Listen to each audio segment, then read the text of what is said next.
LifeAudio.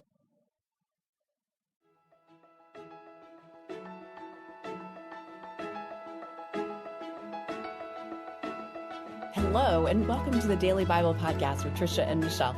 We're just two friends reading through the Bible chronologically and encouraging you to do the same. You can follow us on Instagram and Facebook, Daily Bible Podcast, or go to our website, dailybiblepodcast.net.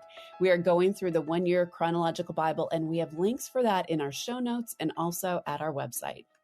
And if you're on Facebook, be sure to check out our community group, which is Daily Bible Podcast, and leave us a review if you have a chance on wherever you listen to us. You go on Apple Podcasts or any of the podcast app, leave us a review. I texted Michelle one the other day. Someone left a review and I'm like, look at Michelle. They said such kind things about us. So it really is encouraging to us, and then also helps other people like, oh, okay, maybe this is something I want to listen to also.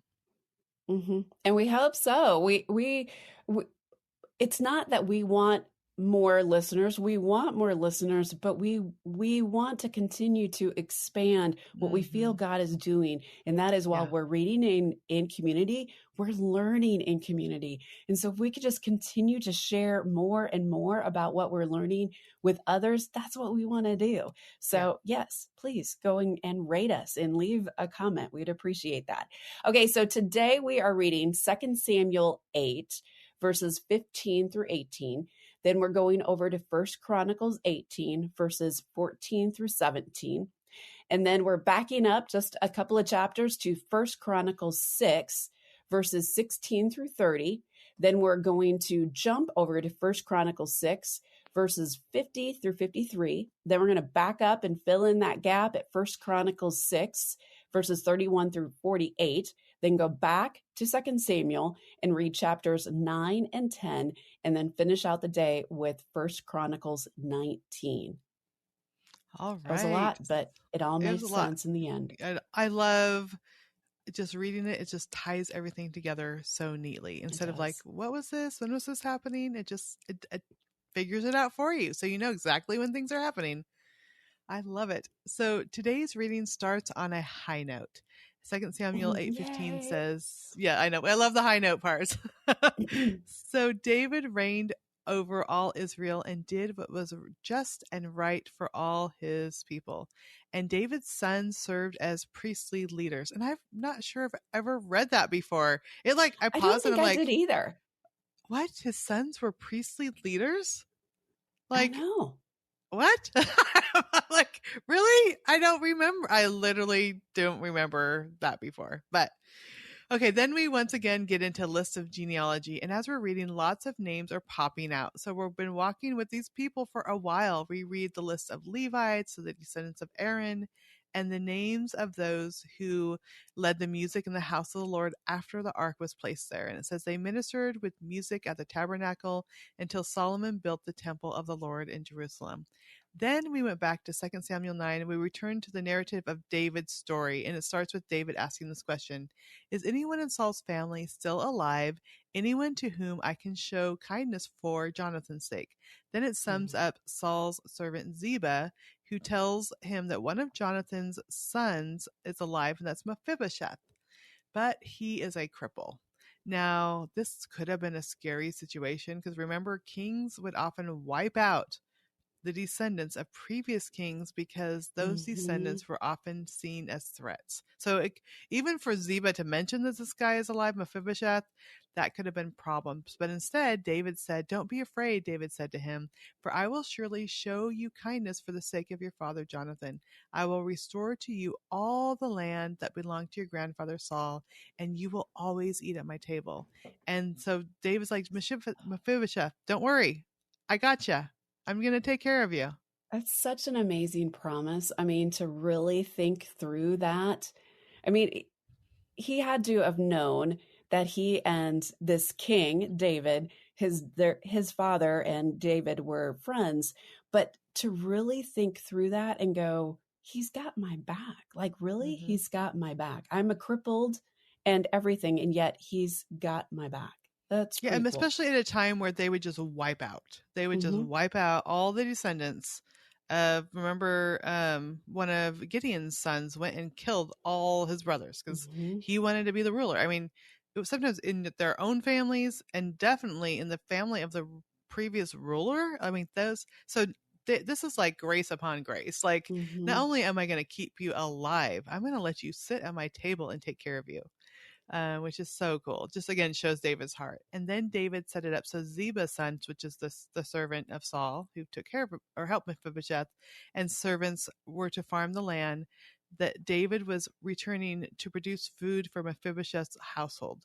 So Mephibosheth was eating at the king's table, but then also these servants that used to be Saul's servants were not. They were also not killed, and then they are producing food from the land that belonged to Saul to care for Mephibosheth's family. So it's really cool. So then we moved to 2 Samuel 10 and we learned about how big events can arise from taking the wrong advice. And 2 Samuel tells the story of David's kindness toward Hanan, the king of Ammon, after his father died and how it was misunderstood. And it led to a war between Israel and Ammon. David sent messengers to express the condolences to Hanan after the death of his father, and the advisors convinced him that the messengers were spies. And so they humiliated them. That's when they cut like half of their beard and cut their robes so their buttocks were showing. That, I mean, that was humiliating. And so That then was humiliating. it's like grown men to do that to them, and then like go on Hmm. your way. And so then he sent them back, and David was angered by this, and he gathered his army to attack Ammon, and the Ammonites hired the Armenians to help. So the Israelites were fighting on two fronts, the Ammonites on one side and the Armenians on the other. But instead of getting discouraged, Joab, their leader, looked to God. And I love this. It says, Joab saw that there were battle lines in front of him and behind him. So he selected some of his best troops in Israel and deployed them against the Armenians. He put the rest of the men under the command of Abishai, his brother, and deployed them against the Ammonites. And Joab said, If the Armenians are too strong for me, then you are to come to my rescue. But if the Ammonites are too strong for you, then I will come to rescue you. Be strong and let us fight bravely for our people and the cities of our God. The Lord will do what is good in his sight. And that just encouraged me to see that this Joab, this leader, this commander of this army is depending on God. It reminded me of like again Joshua, like the Lord will fight for you, or Hmm. just all those promises. Like again, this commander is leaning on God. And then remember Psalm 60 from yesterday. This psalm is David crying out to God during these events. And he said, Save us and help us with your right hand, that those you love may be delivered. Give us aid against the enemy, for human help is worthless. With God, we will gain the victory and he will trample down our enemies. So as they're out there fighting, David, from yesterday, we had the reading right at the end, that he was crying out to God also. So with God, we will gain the victory and he will trample down our enemies. So even though they're battling, this still is a high note because they are seeking Hmm. God in the middle of these battles. Well, and I love that you brought in Joab in this, and just his words of be strong and let us fight bravely for our people in the cities of our God. The Lord will do what is good in his sight. It just reminds Mm-hmm. me of Joshua, but Mm-hmm. also I just can't help but think Joab was one of the mighty men. He was one of the men that was first to come and be with David in the cave of Adullam, and and continue to build this force behind David. How many years ago when Saul was after David, Right. and Joab is still with him. And I can't help but think that as David's leading these men, he's also got to be, I don't know if you would say leading devotions, but they're learning from Spiritually, him. yes, spiritually, a spiritual Yeah. leader, not just a physical leader. Right. And they're learning from him. They're learning just who God is because David had this faith in him. And also Joab's from the family of David. So you know that there had to have been Mm-hmm. probably something that they learned when they were young. And it's just something that continues to bubble up continually. Spring up a well is where my mind went. It's I something love that it. just continues to flow out of them is this extreme trust in God. But I want to talk a little bit about the temple musicians because, now that we have gone through many years of the Israelites, and where they were supposed to be. We've come from Judges. We were in Joshua, where they, went in and they got the land. And then we went through all those years of the Judges, and now we're out of the Judges. And so all of a sudden, we're talking about these temple musicians. And is this the first time since Joshua? I'm just curious. I can't remember if it's the first time. But even if it's not the first time since Joshua, we know that there was many years in there that there was not temple musicians, and there was not. I think this is all that I remember. Although I did research, just because I'm writing a novel on Hannah. Mhm. And I think Elkanah was part of like the temple, working in the temple, Okay. or they were part of the musicians or musical family. Just that's from my side note novel research right now. But Yeah. so it was happening. There was continued musicians, but this, I think, and correct us in the group if you know Yes, differently. please do. That's Seems, why we're asking. this seems up to me like this seems like you were saying that this is the first time it's really brought up again. Yeah, and I just love how David is putting these things back. Like he's being very intentional. He's not just going and conquering the land and conquering the enemies and building what he wants to build in his palace, or, his house. He is building back the spirituality in this land, and he's pulling it back by one of these things is the temple musicians. I just feel like he's being a true king. Mm-hmm, He's leading the people back to a right relationship with God. God didn't just establish him to rule and reign. God established him to rule and reign and be a man of God, and to that would sort of do a ripple effect throughout the community, that David would put God back on the throne. And that's what we're seeing. But I just want to talk about this musician, Heman.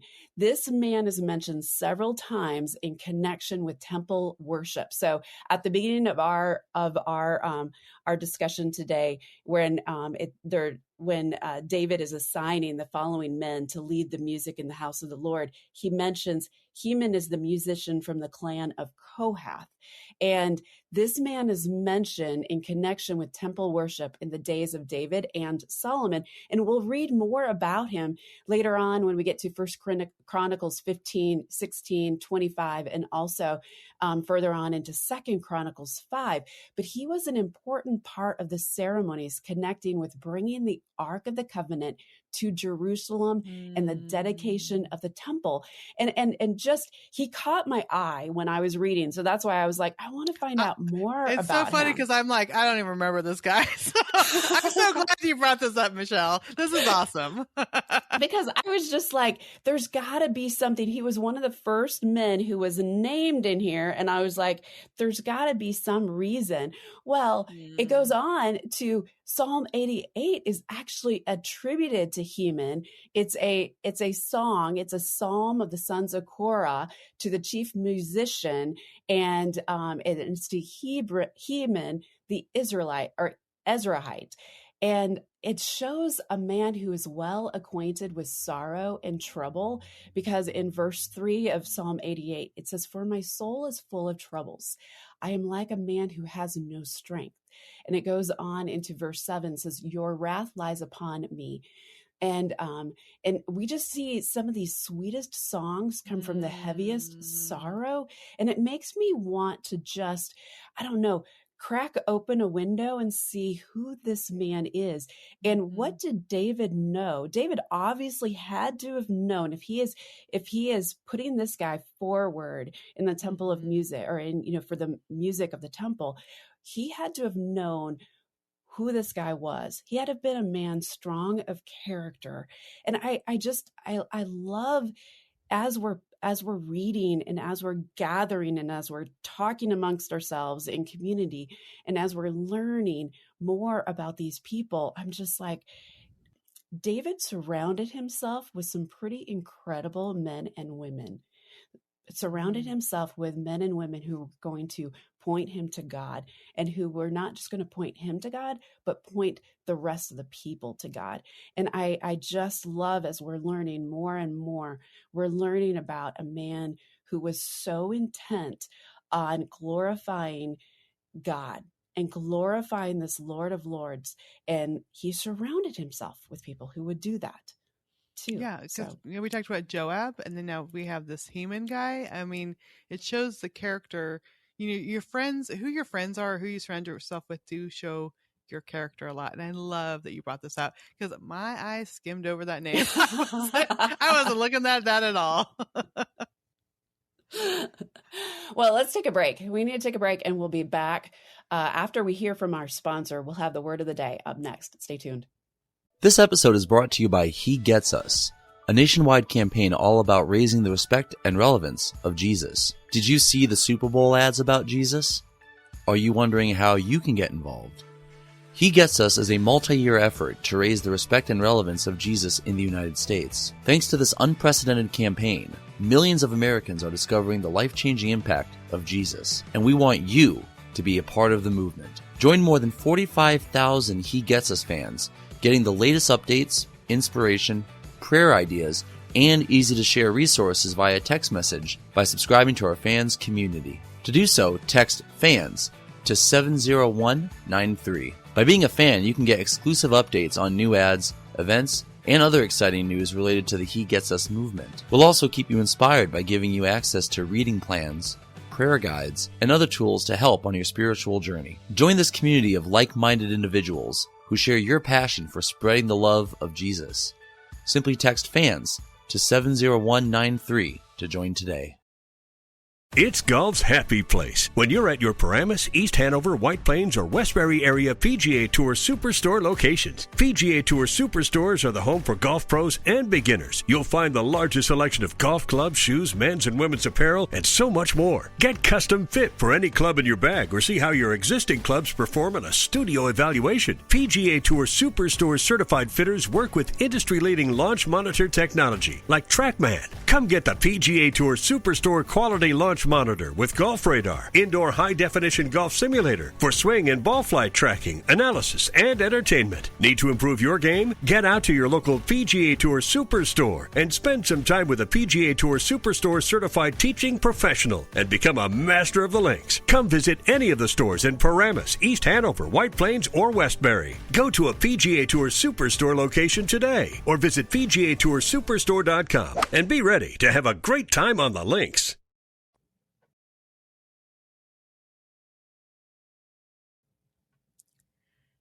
The word of the day is summoned. It means to call people to attend, such as a meeting, or to authoritatively, urgently call on someone to be present. So we see different people being summoned here. First, David shows kindness to Mephibosheth. Despite potential threats on both sides, like there's armies and all this stuff happening, David still restores this family land, Saul's family land, and allows Mephibosheth to eat at the king's table. David's son could have made a claim for the throne, because that's what they did back then. Yeah. And David could have killed Mephibosheth to make sure this didn't happen. Instead, David issued kindness. He said, again, don't be afraid. I want you to eat at my table. And this is a picture of the loyalty and friendship that extended beyond death and bloodline. Again, you mentioned this is Jonathan's son. And so that loyalty and that friendship with this relationship of Mephibosheth's father continues here.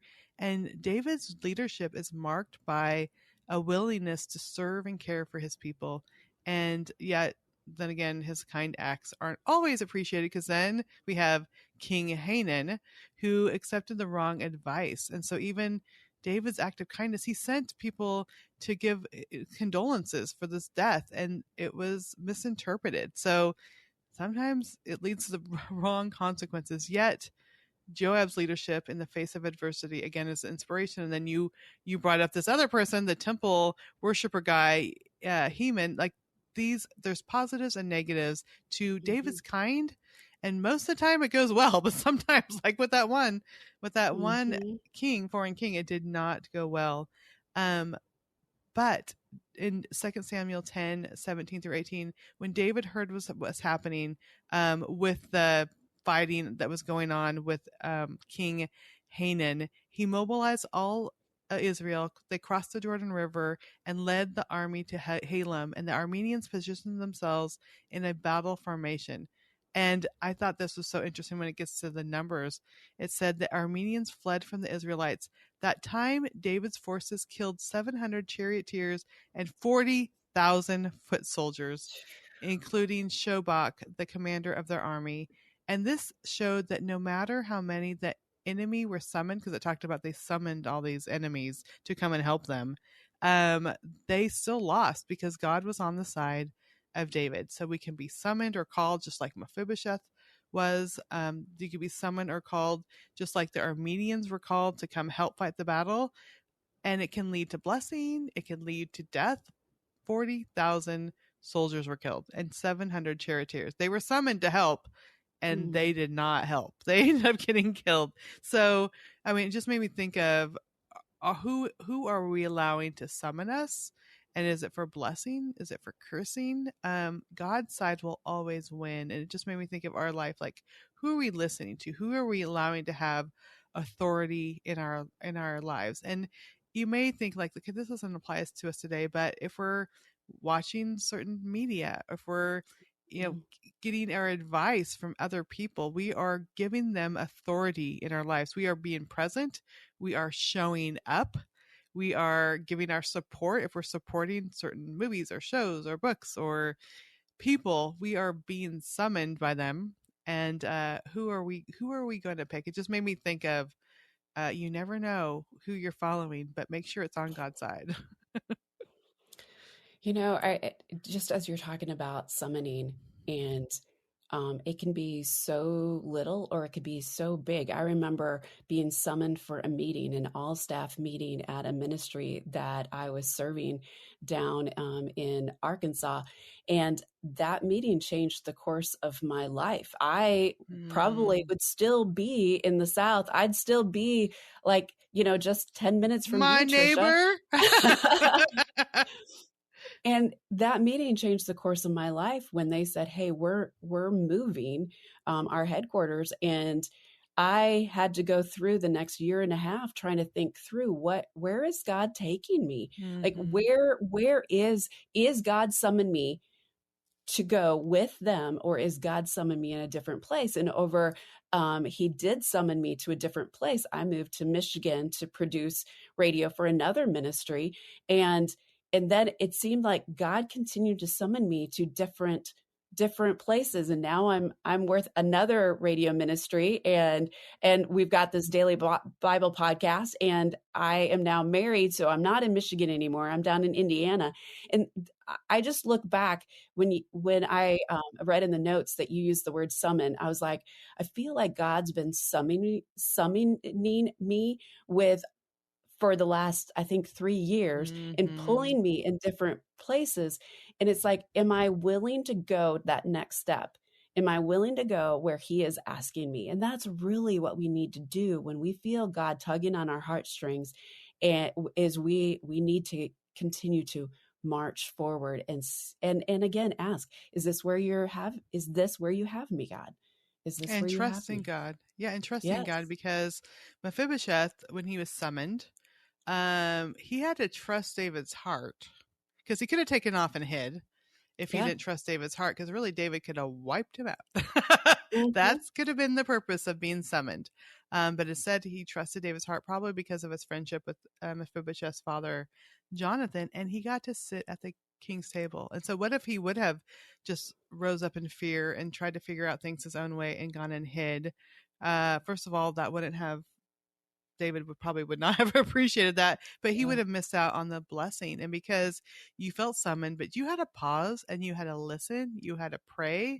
We had conversations about it. Like, should I do this? And you were looking into different things, and, but you felt like you could trust God. So even though it was completely out of your comfort zone, completely in a different location, God was summoning you for a new and different purpose. You would probably not be married to Joe now if you hadn't moved. You wouldn't have met him, or So God had a plan, and it does take us stilling ourselves and quieting our heart and saying, okay, God, I will trust you, just like Mephibosheth had to trust David.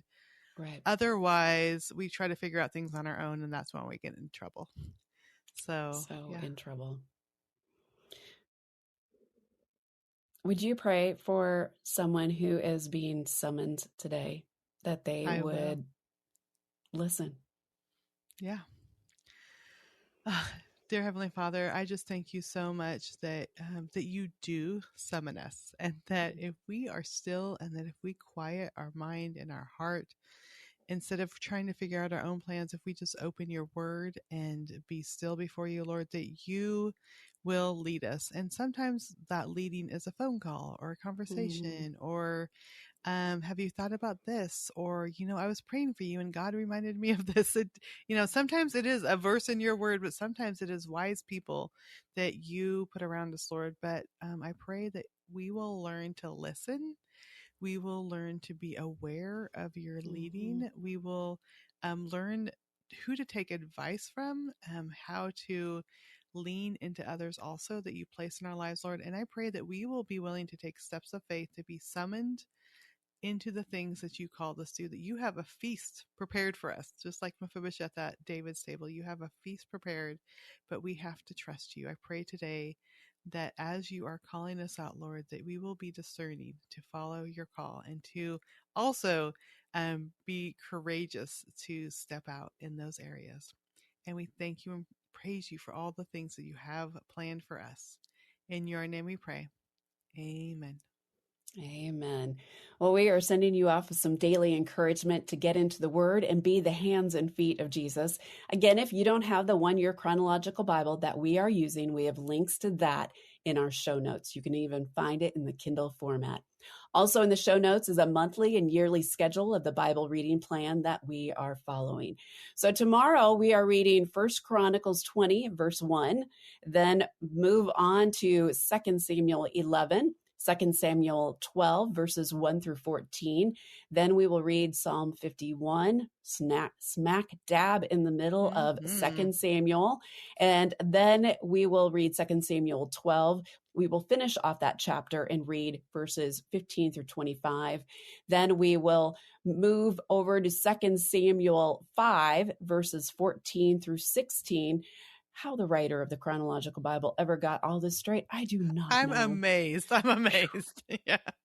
And then we're going to finish up tomorrow in 1 Chronicles 14, verses 3 through 7, and then 1 Chronicles 3, verses 5 through 9. And I just want to take a second here to thank the team at LifeAudio for their partnership with Trisha and myself. You would not be listening to Daily Bible Podcasts without them. Go to lifeaudio.com and you're going to find other great podcasts on being a mom, on homeschooling your kids, on finances, on prayer, on so many other topics that are going to encourage you in your walk with God. Go to lifeaudio.com. And we will see you here tomorrow. Bye-bye.